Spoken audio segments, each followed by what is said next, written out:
Do diskutojmë. Dabulla, si analizoni ndeshjen e Tiranës dhe Ignatias? Shqyqyri që pas shumë kohësh, po erdhe do të themi e llafet mirë për Tiranën. Kuptohet që e ka filluar mirë këtë sezon, shqyqyr. Mendoni se kjo merkato e janarit e ka Merkato forcuar deri pak tani ata ekipin? lojtarë që kanë luajtur dhe ato që kanë shfaqur në fushë janë për mua janë okay, një pjesa më e madhe e tyre.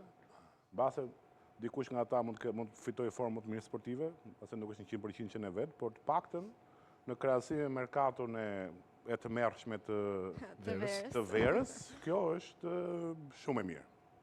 Në krahasim me atë, jo se është shumë e mirë, është ideale. E kuptueshme. Në krahasim me atë është shumë e mirë dhe paka shumë këta lojtarë që ka marrë janë lojtarë cilësorë. Dhe të shpresojmë që të na ndihmojnë deri në fund të këtij sezoni që të na shpëtojnë nga rënja. Unë jam prap aty.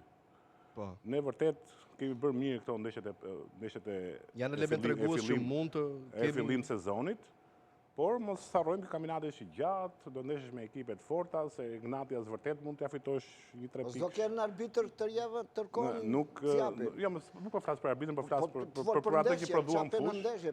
Vërtet mund ta mundësh një herë, por nuk është kollaj për ta mundur. Po një herë vajtin port, pra? As Ignatian, as Dinamon, as Vllaznin, as Elbasanin.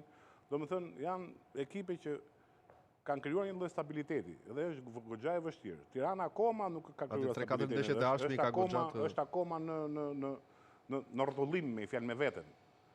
Deri tani jemi okay. Domethënë kanë bërë detyrën, kemi marrë ato pikë që kemi marrë, me merite kemi marrë ato pikë dhe është paktën në këtë pikë ku jemi na jep jemi pak të ngrohur themi rishqyr. Domethënë ka dhënë një sinjal këta, kanë dhënë një shkëndij